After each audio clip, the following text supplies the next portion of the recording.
Irmãos, abrindo nossas Bíblias em 2 Pedro, capítulo 1. Vou ler do 1 em diante, irmãos. 2 Pedro, capítulo 1, versículo 1.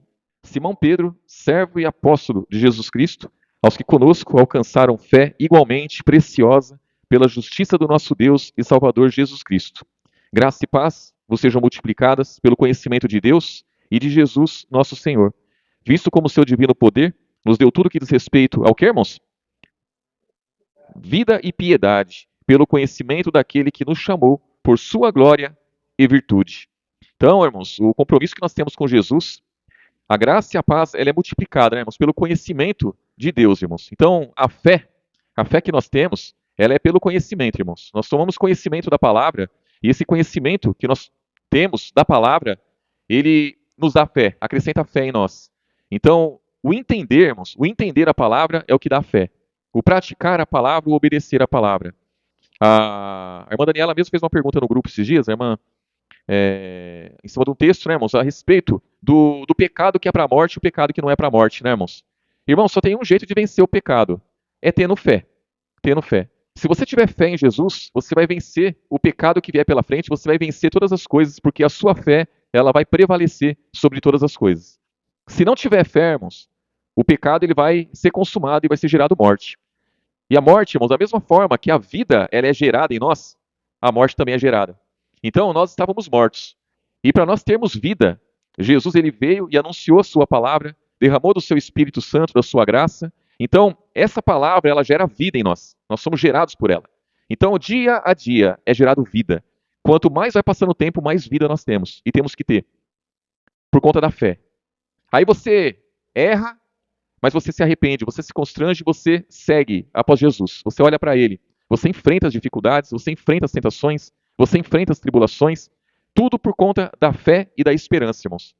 Sem esperança, a pessoa não consegue seguir. Sem fé, a pessoa também não consegue. Porque você precisa de entendimento, entendimento para vencer os obstáculos. Precisa de entendimento para seguir após Jesus. Então, a graça e a paz, ela é multiplicada em nossas vidas, pelo conhecimento de Deus e de Jesus, nosso Senhor. Aí, versículo 3, né, ó, visto como o seu divino poder nos deu tudo que diz respeito à vida e piedade. Irmãos, o cristão, ele tem uma vida piedosa, ele tem uma vida de reverência, ele tem uma vida de respeito pela palavra, respeito por Jesus. Então isso vem do Pai, isso não vem de nós, irmãos. Isso é natural do ser humano.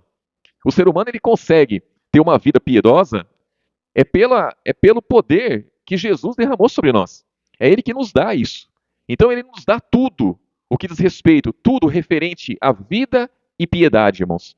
Então, se nós temos um compromisso com a verdade, foi Ele que nos ajudou em tudo. Se nós temos conhecimento da verdade, Ele nos ajudou. Se nós temos vida hoje, é porque Ele nos deu da Sua palavra.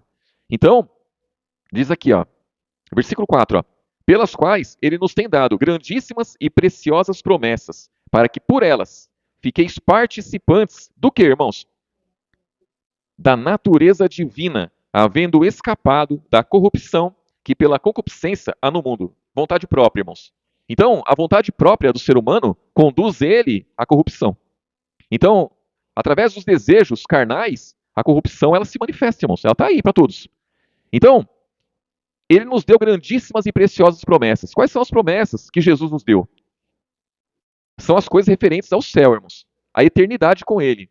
Então, a nossa natureza, ela é divina. A nossa natureza não é carnal, irmãos. Nós tínhamos uma natureza carnal quando nós não conhecíamos a palavra. A partir do momento que essa palavra gerou em nós novas criaturas, a nossa natureza já não é mais animal, a nossa natureza já não é mais carnal, a nossa natureza é divina, é do alto. A nossa vida está escondida com Cristo, em Deus, né? Então, a nossa vida não é essa vida que nós enxergamos aí, irmãos. A nossa vida não é isso que nós vemos. Nós olhamos para a nossa vida e muitas vezes entramos em desespero com as coisas que acontecem nesse mundo, irmãos. Aqui é tudo muito passageiro, é tudo muito imprevisto.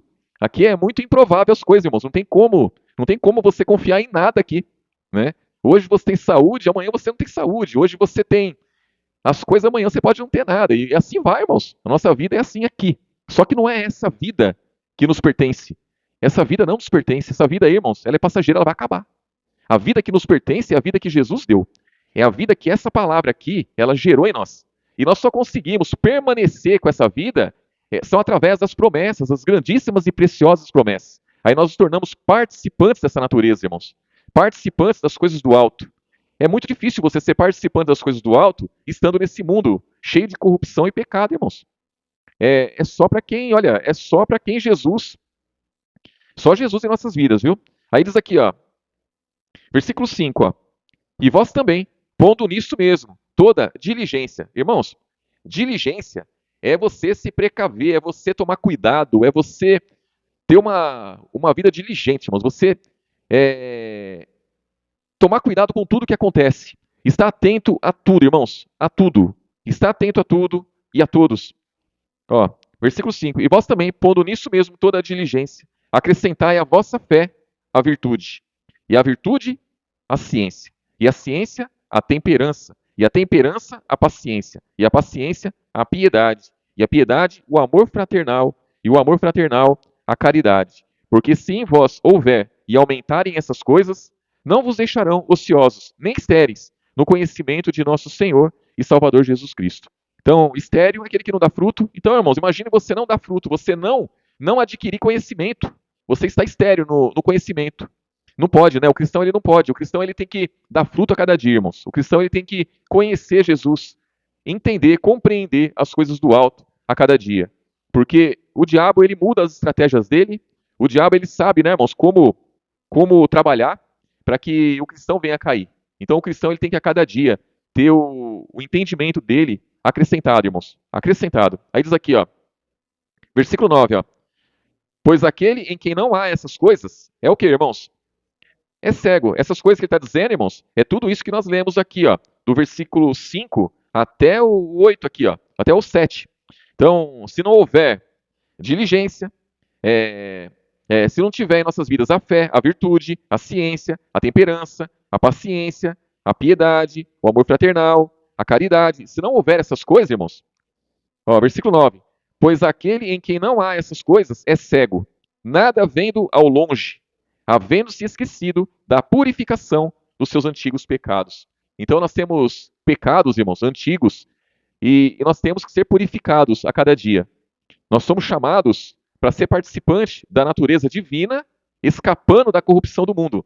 Então nós somos chamados para ser filhos de Deus, mas para ser também, irmãos, purificado a cada dia. Purificarmos, né, dos antigos pecados. Versículo 10, ó.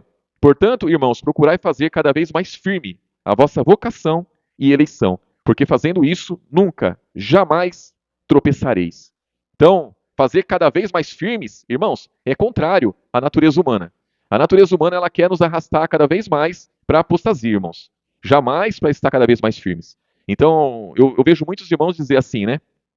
Quando eu me converti, eu era fervoroso. Quando eu me converti, eu tinha desejo de conhecer a palavra. E aí vai passando o tempo, né, irmãos? Vai passando o tempo, a tendência é isso diminuir. Vai passando o tempo, a tendência é nós deixarmos de buscar como buscávamos antes. Isso é natural do ser humano e nós temos que lutar contra isso, irmãos. Porque a palavra diz aqui que nós temos que buscar a cada dia por fazer cada vez mais firme a nossa vocação e eleição. Qual é a nossa vocação, irmãos? Então, antes de Cristo, qual era a nossa vocação? Antes de Cristo, nós vivíamos em pecado. Nós vivíamos no engano, no erro, e nós tínhamos força para isso. Porque o diabo ele dava força para isso. E hoje em Cristo, irmãos, a nossa vocação é outra. Hoje em Cristo, a nossa meta, hoje a nossa missão é totalmente diferente, irmãos. E nós temos que fazer cada vez mais firme. Então temos que empregar força verdadeiramente, irmãos. Né? Versículo 10, ó. Portanto, irmãos, procurai fazer cada vez mais firme a vossa vocação e eleição, porque fazendo isso nunca, jamais tropeçareis. Porque assim vos será amplamente concedida a entrada no reino eterno de nosso Senhor e Salvador Jesus Cristo. Pelo que não deixarei de exortar-vos sempre acerca dessas coisas, ainda que bem as saibais e estejais confirmados na presente verdade. Então Pedro aqui, ele sabe, né, irmãos? Ele sabe que o cristão, ele conhece isso. Ele sabe disso daí, irmãos. Mas temos que ser lembrados constantemente, temos que ser exortados constantemente. Para quê? Para nunca nos desviarmos da verdade, irmãos. Para nunca relaxar. Porque nessa de dar uma relaxada é onde a gente pode se perder. Versículo 13, ó. E tenho por justo, enquanto estiver neste tabernáculo, despertar-vos com a admoestação, sabendo que brevemente hei de deixar este meu tabernáculo, como também nosso Senhor Jesus Cristo já me tem revelado.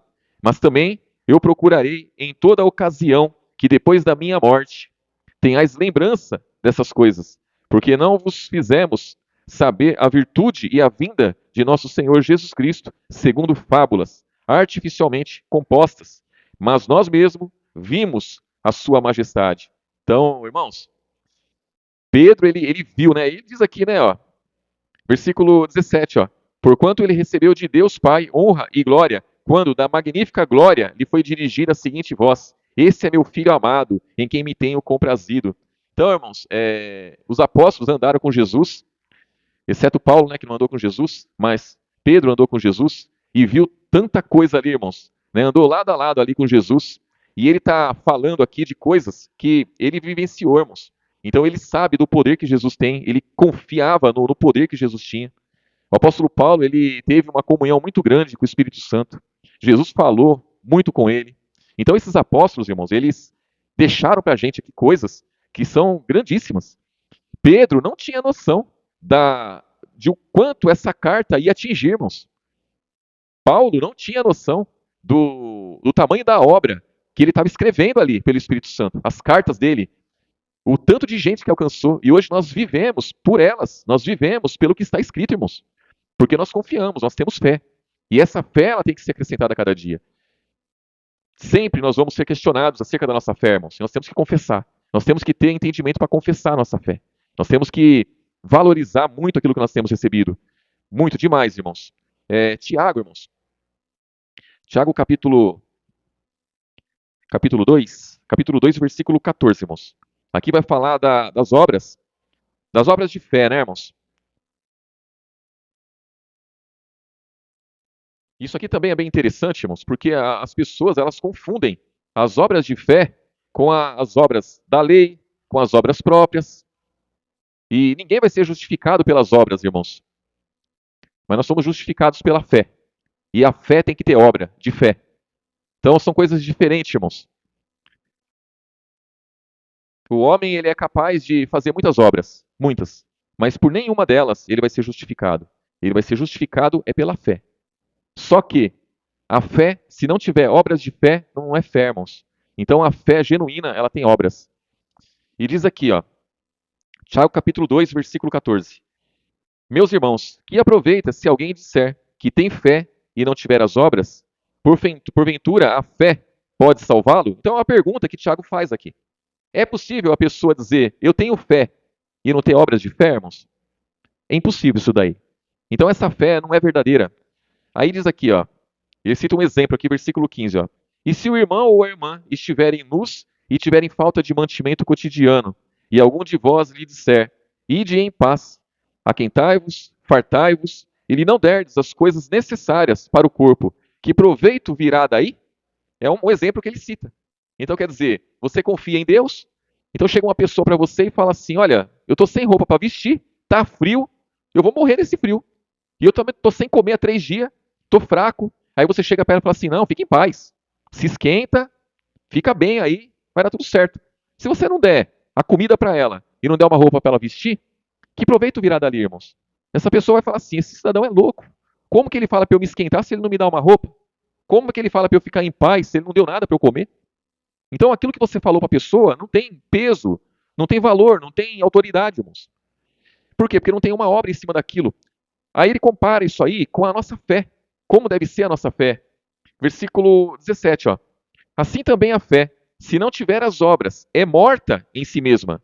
Mas dirá alguém: tu tens a fé e eu tenho as obras. Mostra-me a tua fé sem as tuas obras, e eu te mostrarei a minha fé pelas minhas obras. Tu crês que há um só Deus? Fazes bem. Também os demônios o creem e estremecem. O que ele está dizendo aqui, irmãos? Se você disser, eu tenho fé porque eu creio em Deus, os demônios também, eles creem e estremecem. Você fala assim, eu tenho fé porque eu sei que Jesus é o único Deus verdadeiro e a vida eterna. Satanás também sabe disso, irmãos. Então essa fé, sem as obras de fé, não é nada, não vale de nada. Agora, mostra a sua fé pelas obras. Aí sim. E como que se mostra isso, irmãos? Aí é o dia a dia, aí é a carreira do cristão. Irmãos, qual a maior obra de fé que eu tenho por a maior obra de fé é a perseverança, irmãos. A perseverança. Você vê a pessoa perseverando. A pessoa persevera, né? Vem os bombardeios e a pessoa persevera. Isso é uma obra tremenda, irmãos. Isso é algo que tem que ser manifesto. Imagine se a pessoa fala assim: eu tenho fé em Jesus. A primeira dificuldade, ela abandona Jesus, abandona a igreja e vai embora. Que fé que é essa, irmãos? Ela disse que tinha fé, mas ficou exposta. Aquilo que ela achava que era fé, não era fé. Aquilo era somente uma fé de lábios, né? Mas não estava, não tinha uma estrutura, não tinha um fundamento, irmãos. Agora, quando a pessoa ela suporta, quando a pessoa ela persevera, quando a pessoa, irmãos, ela busca, quando a pessoa você vê o brilho nela, irmãos, o brilho na pessoa. Aí, isso aí, irmãos, é manifesto. É manifesto isso daí. Agora, do contrário, né? Do contrário, aí diz aqui, ó, versículo 19, né? Ó, tu crês que há um só Deus? Fazes bem. Também os demônios creem e estremecem. Mas, ó homem vão, queres tu saber que a fé sem obras é morta? Aí ele vem citando aqui, irmãos, alguns homens, situações lá do Antigo Testamento, que, olha só, versículo 21. Porventura Abraão, o nosso pai, não foi justificado pelas obras quando ofereceu sobre o altar o seu filho Isaque? Bem vês que a fé cooperou com as suas obras, e que pelas obras a fé foi aperfeiçoada. E cumpriu-se a escritura que diz: E creu Abraão em Deus, e foi-lhe isso imputado como justiça, e foi chamado amigo de Deus. Vede então que o homem é justificado pelas obras e não somente pela fé. Então, imagina, aqui ele cita o exemplo de Abraão aqui, que é o pai da fé, né, irmãos? Porque ele ofereceu o seu filho Isaac para ser morto ali, mas Isaac não morreu ali não, né? Não precisou. Mas ele foi lá e naquele meio que ele vivia, com o entendimento que ele tinha, com o Senhor que ele, né, creu ali, então ele foi lá e ofereceu o filho. É uma obra de fé. Ele foi lá e ofereceu. Isso foi imputado a ele como justiça, porque ele creu. Creu na promessa. Não, se ele tivesse somente oferecido o filho, não ia servir de nada, irmãos. Mas ele creu na promessa. Nós hoje, nós temos grandíssimas e preciosas promessas. As nossas promessas, irmãos, são celestiais, são do alto. O que Jesus prometeu para nós, irmãos, até hoje ele cumpriu tudo o que ele prometeu e o que ainda não foi cumprido, nós temos certeza que vai ser. Então a nossa fé está estruturada nisso, irmãos. São nas palavras de Jesus, aquilo que Jesus nos ensinou, aquilo que ele nos instruiu. Então, as lutas que nós enfrentamos, nós precisamos de fé para poder vencer. Quando nós somos questionados acerca da nossa fé, nós temos que estar prontos para responder a quem quer que seja, irmãos, acerca da nossa fé. Então, o mundo está perdido. Os homens ímpios, a palavra fala que eles vão de mal a pior, enganando e sendo enganados. E nós, irmãos, nós não podemos ser enganados. Nós temos que seguir adiante, olhando para Jesus. E aqui ele cita outras questões aqui, né, do Antigo Testamento. Aqui no capítulo 3, irmãos. No capítulo 3, versículo 1. Aqui diz assim, ó. Sobre o tropeço na palavra, é o título aqui, né, irmãos? Meus irmãos, muitos de vós não sejam o quê, irmãos? Mestres, sabendo que receberemos o mais duro, o quê, irmãos? Juízo. Irmãos, a quem muito é dado, muito será cobrado. Isso aí é certo, irmãos. Isso é certo. Então, quando o Tiago fala aqui, meus irmãos, muitos de vós não sejam mestres. Mestre é aquele que ensina, irmãos. Mestre é aquele que instrui. Por quê? Receberemos o mais duro juízo. Então, qualquer coisa que você faça, o Espírito Santo te usa para uma obra. Irmãos, você é útil para o Evangelho em várias áreas. A quem muito é dado, muito será cobrado. Nós temos que tomar muito cuidado, irmãos. Muito cuidado. Reverência, irmãos. Nós temos que ter reverência. Reverência. Quando nós nos propomos a fazer qualquer coisa pela obra, nós temos que entender que é importante e nós vamos ser cobrados acerca disso. Nada passa impune, irmãos. Nada. Nada dá certo fazendo de forma relaxada. Então, tudo que nós nos comprometemos a fazer tem que ser feito com bastante diligência. Tem que ser feito com bastante cuidado, com bastante zelo, irmãos, com bastante entendimento, para não voltarmos atrás, né? Tudo que nós fazemos. E nós não fazemos pouco. Todos nós fazemos muita coisa. Quando você se propõe a evangelizar alguém, né? Naquele momento ali, irmãos, você é o mestre ali. Para aquela pessoa, você é o mestre. Você está ensinando ela, você está instruindo ela. Então você tem que saber que o diabo vai partir para cima de você com muito mais força do que quando você veio para a obra, para a igreja, quando você entendeu a palavra. Quando você entendeu a palavra, você era bem pequenininho e uma graça muito grande era derramada sobre a sua vida, e você foi se fortalecendo, e hoje você manifesta, quer manifestar Jesus, e tem que saber que o diabo vai partir para cima. Quando você convida alguém para vir para a igreja, o simples fato de convidar alguém de vir para a igreja, e você fala de Jesus para ela, você traz a pessoa para a igreja, essa obra é pequena ou é grande, irmãos? É grande. Saiba que os demônios, eles partem para cima e partem mesmo. Então nós temos que a cada dia, irmãos, nos preparar. Nos preparar para a batalha, para o embate, irmãos, porque vai vir. Não adianta a pessoa falar assim, ah, mas eu não prego, eu não louvo, eu não oro. Irmãos, aí tem algumas insensatas, né? Insensatas que já falaram assim, ah, nessa igreja mulher não tem vez, mulher não faz nada nessa igreja, porque mulher não é permitido fazer nada. Irmãos, isso é a maior mentira que o diabo colocou no coração e na mente de muitos. Porque a mulher trabalha demais, irmãos. Demais. A única diferença do nosso ministério, e nosso não, né? O ministério de Cristo e o ministério religioso que se vê aí, é que aqui nós preservamos as irmãs. Aqui nós cuidamos das irmãs. Aqui nós temos zelo por elas. E no mundo religioso aí não. Lá eles enviam as irmãs, as mulheres para o combate e aconteça o que acontecer, azar delas. O importante é que as coisas aconteçam, não é, irmãos? Isso é importante lá. Agora, no nosso meio, quando que a mulher foi proibida de pregar a palavra, irmãos? Quando que ela foi proibida de defender a fé dela? Quando que ela foi proibida de evangelizar quem quer que seja? Quando que ela foi proibida de orar por alguém? Orar por alguém. A vizinha lá tá doente. Vai lá, ora lá e decreta a cura na vida dela. Quando que a irmã foi proibida disso? Só não faz quem não quer, irmãos. Só quem não quer. E se quiser, busque. Busque e faça. E saiba que você vai ser perseguido mais. E isso é muito bom, irmãos. É muito bom. Quanto mais perseguido nós formos, quanto mais atacados nós formos, mais forte nós vamos ser. Porque a graça é derramada sobre nós. Não existe poder maior que Jesus, irmãos. Jesus é o maior poder no céu e na terra. Então o problema não está no ataque. O problema está em nós, estar fracos ou estar firmes. Esse é o problema. Então, se nós estamos firmes, pode vir o que viermos. Temos, quando ele fala, muitos de vós não sejam mestres, por quê? Porque nem todos estão preparados. Nem todos estão preparados para trabalhar, irmãos. Nem todos. O primeiro combate já é motivo para se escandalizar, e não pode ser assim.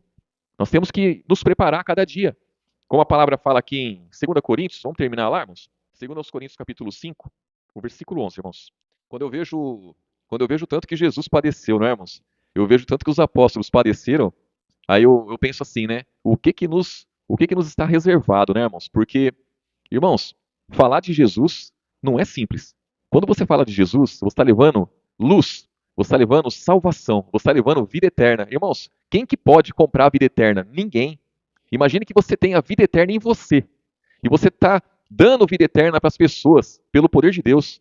Isso é pouco, irmãos. Isso é algo muito grande. Imagina você começa a conversar com uma pessoa, você vê que ela está em trevas, você vê que ela está debaixo da lei, do pecado, da morte, e você consegue, através das palavras de Jesus que está em você consegue convencer aquela pessoa pelo Espírito Santo de que ela está servindo ao diabo e que ela precisa da verdade e ela aceita essa verdade de todo o coração. Que obra que é essa, irmãos? É uma obra pouca? Pouca. As pessoas se gabam aí no mundo porque conseguiu um emprego maravilhoso, porque conseguiu fazer algo espetacular. Irmãos, não existe nada mais espetacular que isso. Não existe. A pessoa mais sábia do mundo, a pessoa mais inteligente, a pessoa mais estudada, ela não é capaz de fazer isso. O cristão verdadeiro é. São muitos que são escolhidos? Não, são poucos.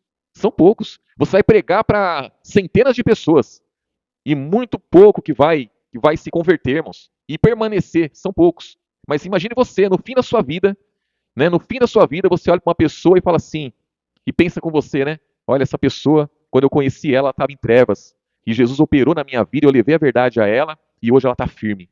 E hoje ela está firme com Jesus. Não é, irmãos? É algo maravilhoso isso daí, irmãos. Mas, né? Mas as lutas, elas vêm. As tribulações, elas vêm. E não adianta a gente ser simples demais, irmãos, e achar que perseguir os apóstolos, perseguir o Jesus e a nós não vão perseguir. Os demônios vão partir para cima. Ó, aqui no versículo 11, 2 Coríntios capítulo 5, versículo 11. Assim que sabendo o temor que se deve a quem, irmãos?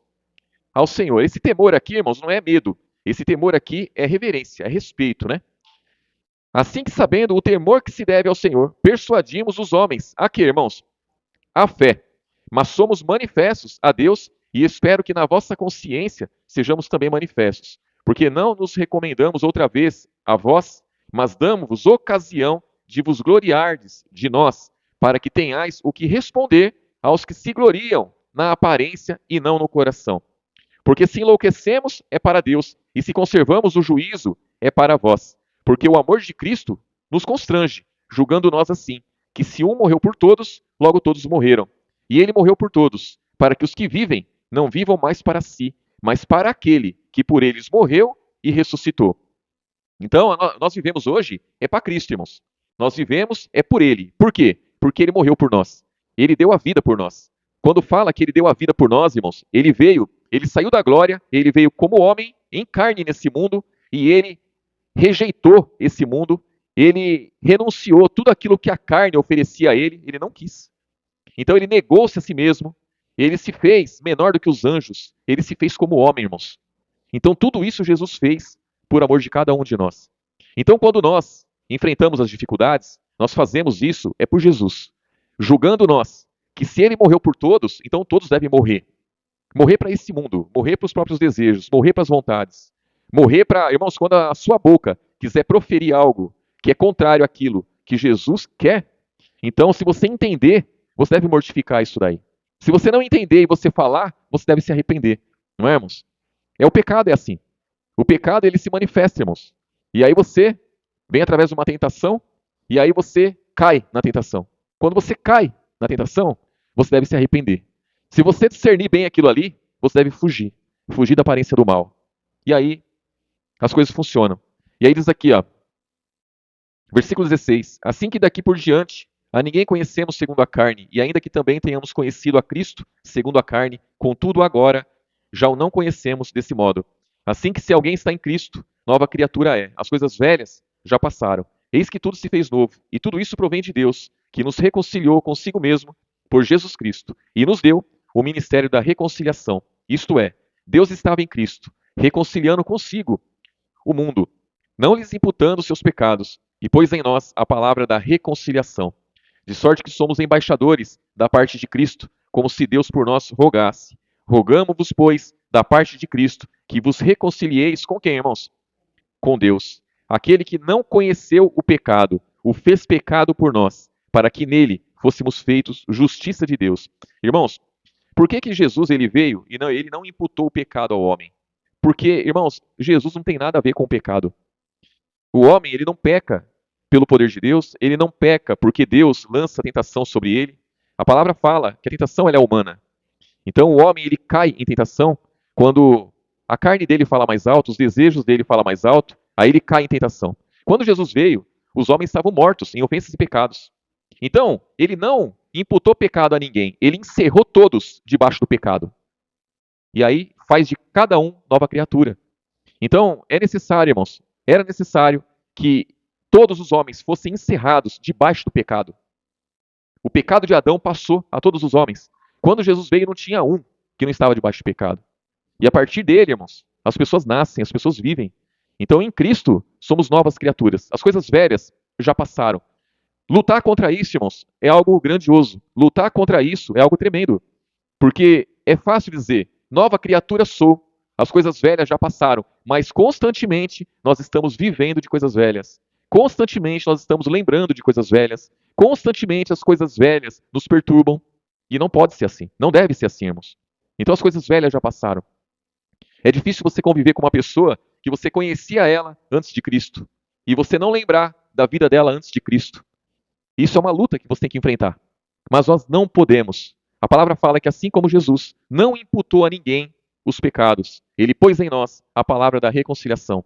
Assim também nós, ao olhar para alguém que recebeu a Jesus, nós não podemos olhar para o passado dela, não podemos imputar o pecado, por quê? O pecado não tem nada a ver com Jesus. O pecado é lá da lei, o pecado é da morte, o pecado é do Antigo Testamento, o pecado é de Satanás, o pecado é lá de trás, irmãos.